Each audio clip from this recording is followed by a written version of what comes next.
So a lot of people in the audience are probably developers, and you might find this presentation a little bit boring. But some of you might be people who manage developers or groups of developers or who are trying as an organization or as an enterprise to launch an API strategy. And you're trying to figure out how to do that and with what tools you need to do that. So I'm going to try and perhaps broaden the scope of APIs and what an API means to a business. And to do that, I'm going to talk a little bit about the API lifecycle as we see it. And I'm also going to talk about a little bit about an API or an API management reference architecture. In my world, I deal with companies that are typically very large. I deal with financial companies, I deal with retail companies, I deal with sometimes older and stodgier companies that are trying to figure out what they're going to do with mobile devices, what they're going to do with APIs, how they're going to launch APIs, and how they're going to manage that strategy. And for them, it's not a simple matter of setting up a Node.js server and launching an API. They actually have to really think about it and consider it. And it might not be something necessarily that they are familiar with. So hopefully my presentation will help you understand potentially the problems that they see. And if you're one of those companies, will help you potentially broaden your ideas around an API and help you fit that API within your business. So there's the soup and there's the nut. But essentially what happens is when companies are looking at APIs and trying to figure out what they're going to do with APIs, they put together an API lifecycle. And hopefully it looks something like this. They need to start with planning. It's no good putting out an API that you haven't thought about. Then they sit down and they build it for a while, maybe 6 months, maybe 9 months, I don't know, maybe 2 days. It's all varying, it's all different, depending on who you talk to and what they're trying to accomplish, what they're trying to understand. Then they have to run and actually operate that API, or that particular version of the API. Then they have to think about how they're going to share this API with the rest of the world, and there's a lot of different ways and a lot of different audiences for that particular API.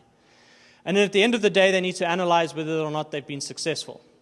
So they need to pick up their reports, and they need to take a quantifiable, honest look at what their API practice is doing and what value their APIs are bringing to the business, and figure out what the next version of that API is going to look like. And this life cycle is not short. It's not as agile as people might hope it to be because it involves people from business. It involves people from IT. It involves the developer community. And this plan, this life cycle might be multiple months long. And that's quite a challenge when you're looking at multiple APIs for large businesses. If I think about a bank, for example, that's putting out an API strategy, they're not going to have one API. They're going to have 100 APIs.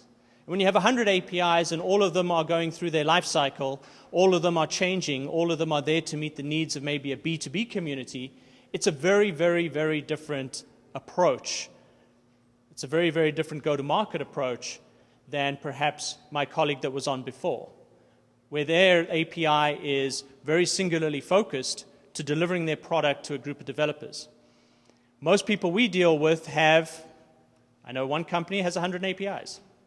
And these APIs are used for all sorts of things. They're replacing legacy B2B kind of communication within the enterprise. APIs are being built to manage a BYOD strategy, a business-to-employee strategy within the organization, host multiple applications for back-end services, for customer services, for ERP, whatever the case might be. These are complex organizations with complex problems. So let's start with planning. So the first and most important thing is the API needs to be a product. I think that's the one distinct difference between APIs and SOA. You can see I'm from SOA Software. I know what SOA is all about. The biggest difference between APIs and SOA is that SOA was focused on machine-to-machine integration and APIs are not. APIs are focused on the human being at the other side of the channel. They focused on changing the center of gravity. You're building an API as a product. You're going to launch it into the marketplace, whether it's a free and open marketplace or something that's just between you and your partners. But the goal here is that you think about an API and you launch that API, and hopefully you don't have to change that API a lot over time. It's something that you go out, you market, you package, you productize, and you launch to your partners as if it was a motor car or a new consulting service or whatever the case might be. So when you plan, you need to plan for productizing that API. You need to determine the business purpose for that API. You need to understand the cost and benefit outcomes for the business as well as for the intended users. You need to agree on the priority and schedule for the delivery of that API. And you need to structure your entire business to support that API. There's no point in putting out an API and when the first developer starts using it and he sends that first email to tell you how awful it is, it's crickets out there. You need to structure your business around supporting what's ultimately a new channel for that business or for your business. Then you need to build that API. So once you've figured out what you're going to build and when you're going to build it and who's going to help you build it and all the monetary problems associated with that, you then need to go and build it. And you really need to build it from the outside in. That's a terminology I like to use with our customers. And what that means is that you really need to build it with that customer in mind. What are they going to be using it for? What's the channel? You need to understand and articulate the requirements. You need to make sure that there's agreement between different people. You need to separate functional and non-functional requirements around the API development process. And then you need to iterate through that development process. And ultimately, at the end of the day, an API doesn't exist in isolation. You're going to have to integrate it with heaven only knows what within your organization. Most companies that we deal with do not have the luxury of building an API in a greenfield kind of environment. They're dealing with 25 years of legacy technologies. They've got mainframes that need to figure out how they're going to make an API out of a mainframe call. So there's a lot of existing investments, there's a lot of dependencies, and there's a lot of technology that needs to be put into place. And then, after you've built it, you need to run it. You need to protect it, you need to secure it, you need to manage it. Ideally, what you need to do is split out all of the non-functional requirements in an API platform. So you're going to, as an organization that's exposing 20, 30, 40 APIs to a multi-channel kind of strategy, you're going to want to put into place an API platform. And that API platform is going to take care of all of those non-functional requirements that you see day to day. How do I secure the API? How do I monitor the API? How do I manage and provision access control? How do I provide pretty charts and flashing lights for the people and partners and developers that are actually using the API? So once you have the API built and you have it running and the lights are on, you then need to figure out how you're going to share it with everybody. How are you going to actually support your partner community? You need to publish, support, and syndicate that API as much as possible to grow your business. The whole reason you built the API in the first place was to create a new digital channel.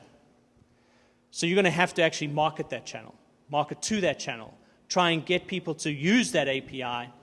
You need to be able to create a marketplace, whether it's internal use only, B2B, B2E, or business to developer, it doesn't matter. You're going to have a lot of different channels, and you're going to actually need to identify your customer and market and take care and support them.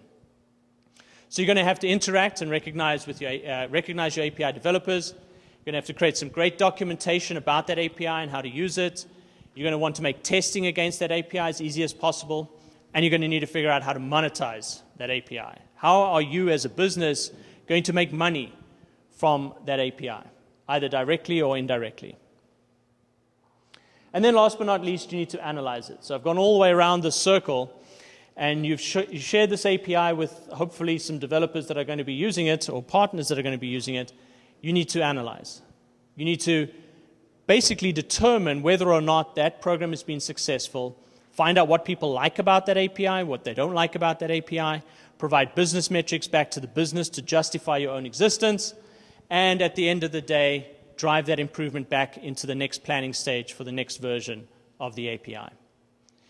So that's what we see in the API lifecycle. And I will tell you today that most people care about build and share and nothing else. And that's a big mistake.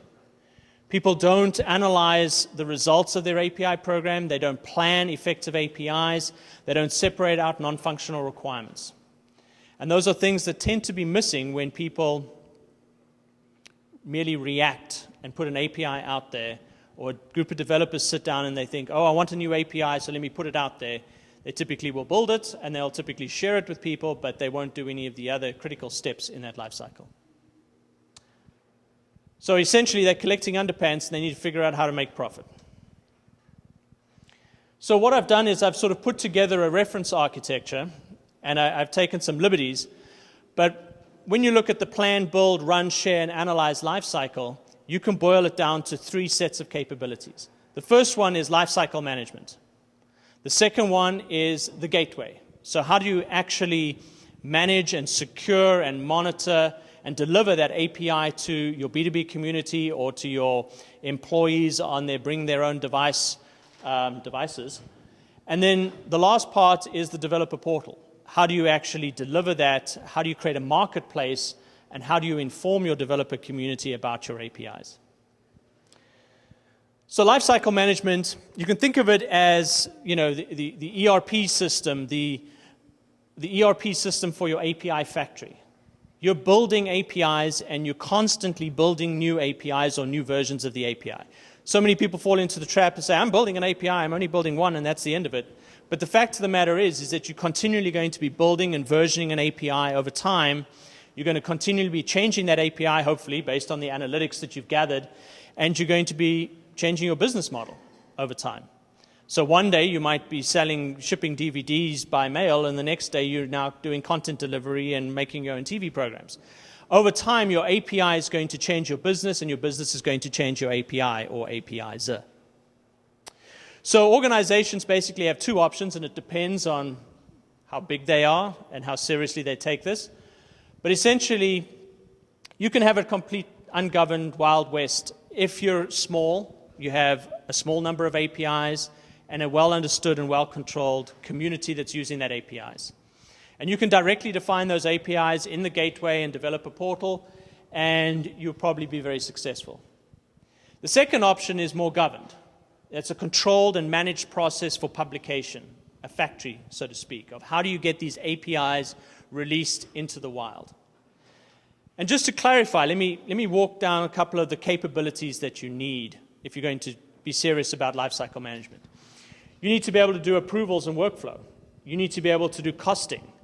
You need to align different work streams. There's the business work stream, a product management work stream, a bunch of people writing documentation, a whole legal department that is nothing but gray hairs, and a developer community that is expecting certain things. So there's a lot of work streams that need to be aligned, probably over the period of about 6 months to build an API effectively. So when you think about that, you think about what is the actual process, what is the SDLC for building an API in a complex organization that has potentially 100 APIs. It starts becoming a problem that needs a solution. The other things that lifecycle management provides is a way to model APIs. And I know that this is sometimes an unpopular topic, but a lot of people like to model an API in a fairly structured way so that they can do change control and version management. So whether you're using Swagger or Waddle or WSDL or JSON schema, some way that you can use to actually define what that API looks like and what has changed from one version to another and what the effect of that change might be. Then all of the best practices and templates to make everyone's life easier, and encapsulating processes for versioning and change management. These are things that customers ask us all the time. How do I version an API? Well, there's a couple of different ways, and the best way is this, that, the next thing. But after they've figured out the way to version the API for that business, how do they make everybody do it? If they don't make people do it in a structured and clear way, then everyone's going to do their own thing. And then last but not least, impact analysis. If you have a lot of legacy back-end systems and you have a huge B2B channel with a lot of customers, if something changes, something's going to break, and you're going to end up with a lot of really annoyed customers. Anytime now. So then there's the gateway. And the gateway, there's basically 2 models again. The first one is a proxy. So you're routing all of your API calls. You've got some back-end middleware. You've got your Node.js server hosting your API or your mainframe hosting your API, whatever you might have. And then what you're trying to do is you're trying to offload all of your non-functional requirements, your security, your monitoring. And you've built out this gateway. And there's essentially 2 different flavors of this gateway. There's a simple proxy, or there is something more complicated or more feature-rich, which supports reusable, scalable API development. And that has a lot of gateway-specific capabilities that I'll mention in the next slide, but it's also available in different footprints, like an appliance. There's vendors like ours and others that will actually sell you an appliance that can be your API gateway within your organization and handle a lot of things like process composition and orchestration, gives you improved time to market. security, including OAuth, to enable new channels, attack prevention, so you can protect from your JavaScript injection into JSON post requests, as an example. Caching and paging to support a mobile strategy. Quality of service management to throttle the throughput from badly behaving apps or partners that want to take you for a ride. There's a number of different capabilities that exist within a more complex kind of, or a more feature-rich gateway product like the ones that we and other vendors provide. So you need to sit down and think, are you going to put together a gateway at all? Are you going to build a proxy that provides these capabilities? Or are you going to get or develop a gateway that can help you build out some of these capabilities that I mentioned? How are you going to do orchestration, for example? How are you going to execute scripts? How are you going to deliver OAuth? You can either always build it yourself or you can get it from a vendor. Then there's the developer portal, and again, 3 models, or this time 3 models. You can build your own from scratch. Everybody likes to build everything themselves. It's time consuming, and there's a lack of integration with something like a gateway. So let's assume you already have a gateway product, an API gateway product. If you build your own portal, you're going to have to figure out how to integrate with that gateway. You're going to have to figure out how to manage the scopes within OAuth and how those map to APIs and inform the gateway how to do its OAuth with a product that you've built internally. You can then go out and brand a vendor product like ours. It gives you the fastest time to market. It's well integrated, of course, with a gateway, but it is inherently less flexible. I mean, you're branding a product that it comes out of the box. It's like Salesforce. You're going and you're getting this product, and there's a limited sort of set of things that you can do. Then you can embed and integrate. So you could pick up a product like ours, which has an API, and it has a set of embeddable widgets. It has a JavaScript MVC framework that you can use to embed little widgets into your website. And that can kind of give you a balanced approach between building something your own from scratch and branding a vendor product. Something in the middle that will still integrate with the gateway, but give you the flexibility to do what you need to do. And it's sort of up to you. If you take a vendor product and brand it, it'll give you the fastest time to market. And you might start there. And then over time, as your own ideas mature around how you're going to bring APIs to market, you might ultimately end up with a third option, or working with someone like us to help you build something better for your business. So the kinds of things that typically emerge in a developer portal: you have a self-service community. You're trying to lower your support costs, so you need to give people a way to help themselves, your knowledge bases, forums, etc. You have documentation. They might be interactive or not, but you're trying to get developers to actually test their API, to try out your API, and you're trying to increase the adoption of your API and the apps that are leveraging the API. You then want to manage app provisioning, so how do people sign up and get an API key?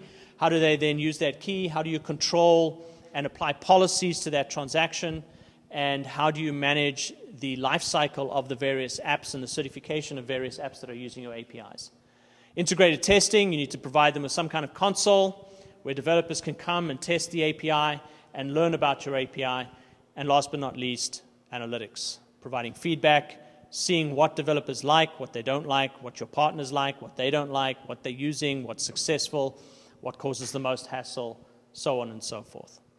So that gives you kind of the 3 components to a very, very high-level architecture for API management. Selfishly, we have 3 products in the space. We have a lifecycle manager product, which manages plan and build for APIs. We ship a gateway, and we have a community manager product that acts as a developer portal for our customers.